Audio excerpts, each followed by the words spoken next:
Dalam pandangan agama, manusia memiliki 5 unsur. Unsur yang pertama adalah jasmani. Nah, jasmani ini adalah dari tanah dan akan kembali kepada tanah. Al-Quran menyebutkan, minha khalaqnakum wa fiha nu'idukum wa minha nukhrijukum taratan ukhra. Dari tanah kalian diciptakan, fisiknya atau jasmaninya. Jadi unsur yang pertama atau elemen yang pertama disebut jasmani. Nah, jasmani kita berasal dari tanah dan akan kembali kepada tanah. Sekarang kita berada di atas bumi, besok atau lusa jasad kita akan dikuburkan di bawah bumi. Tubuh kita ini akan menjadi makanan cacing dan belatung. Itulah unsur manusia yang pertama disebut jasmani. Lalu ada unsur yang kedua. Unsur yang kedua disebut ruhani.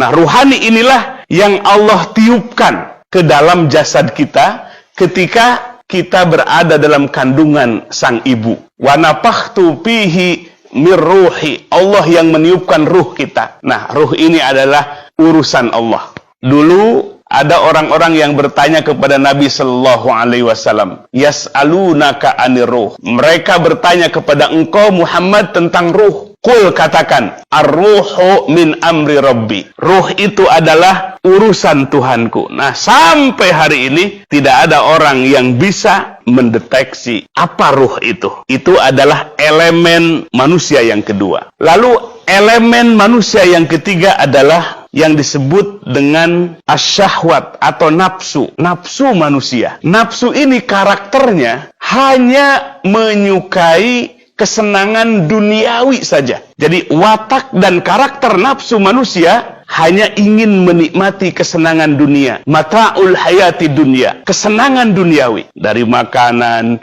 minuman, kendaraan. Maka kalau manusia terus memperturutkan hawa nafsunya, inilah menurut Syekh Ibnu Athaillah As-Sakandari dalam hikamnya, aslu kulli maksiatin ar-ridho anin nafsi. Sumber malapetaka kemaksiatan adalah memperturutkan hawa nafsu. Ini elemen manusia yang ketiga. Lalu ada elemen manusia yang keempat. Yang keempat adalah al-aqlu, akal. Akal ini tugasnya adalah untuk berpikir, untuk menganalisis. Maka akal ini nggak cukup. Kalau kita melihat, Bapak Ibu sekalian, banyak saintis barat menemukan fakta-fakta ilmiah dalam Al-Quran. Contoh misalnya, berabad-abad saintis, ilmuwan menyimpulkan bahwa alam semesta ini akan kekal dan abadi. Tapi memasuki abad ke-21, para ilmuwan menyimpulkan bahwa jagat raya ini akan berakhir. Ditemukanlah teori yang disebut dengan Big Crunch. Alam semesta ini akan remuk. Itulah yang disebut dengan kiamat. Al-Quran 15 abad yang lalu telah menyebutkan alam semesta ini akan hancur. Tetapi saintis baru abad ke-21